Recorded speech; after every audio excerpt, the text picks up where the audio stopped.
بسم اللہ الرحمن الرحیم۔ اسلامک انفارمیشن چینل کے سب بہن بھائیوں کو السلام علیکم ورحمۃ اللہ وبرکاتہ۔ قرآن کریم کے 30 پاروں کا مختصر خلاصہ آج اس سلسلے میں پارہ نمبر 29 کا خلاصہ آپ دوستوں کے سامنے پیش کیا جا رہا ہے۔ ویڈیو میں آگے بڑھنے سے پہلے آپ دوستوں سے گزارش ہے کہ معیاری اسلامی معلومات کے لیے ہمارے چینل کو ضرور سبسکرائب کریں اور آنے والی ویڈیو سے باخبر رہنے کے لیے بیل آئیکن پریس کریں۔ شکریہ۔ اس سلسلے کی باقی ویڈیوز دیکھنے کے لیے لنک ڈسکرپشن میں موجود ہے۔ نیچے ڈسکرپشن میں شو مور پر کلک کریں تو آپ کے سامنے مکمل پلے لسٹ کا یہ لنک ظاہر ہو جائے گا، یا پھر ہر پارے کا خلاصہ الگ سے دیکھنے کے لیے یہاں پر موجود لنکس کو کلک کیا جا سکتا ہے۔ 29واں پارہ تبارک الذی، اس میں کل 11 صورتیں ہیں۔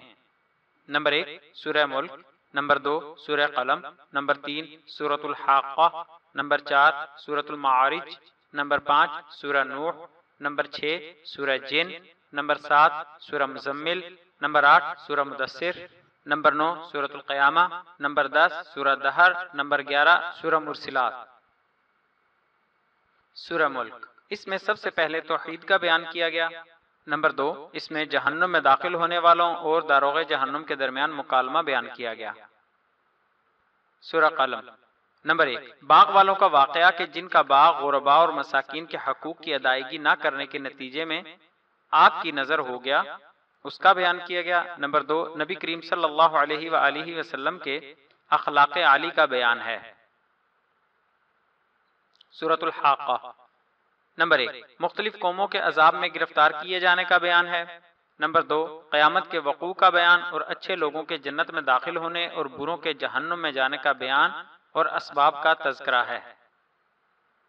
سورۃ المعارج، نمبر 1 قیامت کے وقوع کا انداز، نمبر 2 انسانوں کی بعض صفات کا بیان، نمبر 3 جنتیوں کی صفات کا بیان کیا گیا ہے۔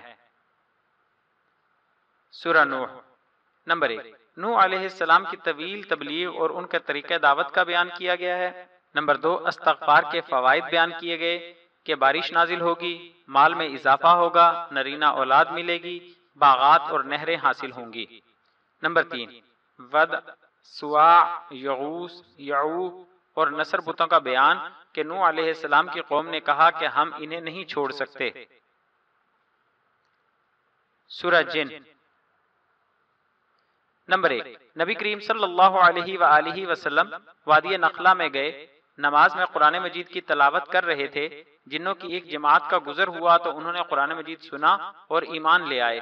نمبر 2 اس صورت میں بتایا گیا کہ مسجدیں صرف اور صرف اللہ کی عبادت کے لیے ہیں، ان میں کسی اور کو نہیں پکارا جائے گا۔ سورہ مزمل، نمبر 1 نبی کریم صلی اللہ علیہ وآلہ وسلم کی عبادت کا حال بیان کیا گیا ہے کہ آپ پوری رات عبادت کرتے تھے، چنانچہ آپ پر پابندی لگائی گئی کہ پوری رات عبادت نہ کریں۔ نمبر 2 قرآن مجید میں سے جو آسان ہو اسے پڑھنے کا حکم دیا گیا ہے، نماز قائم کرنے، زکوٰۃ ادا کرنے اور قرض حسنہ دینے کا حکم ہے۔ سورہ مدثر، نمبر 1 نبی کریم صلی اللہ علیہ وآلہ وسلم کو حکم دیا گیا کہ آپ تبلیغ کے لیے اٹھ کھڑے ہوں اور اپنے رب کی کبریائی بیان کریں۔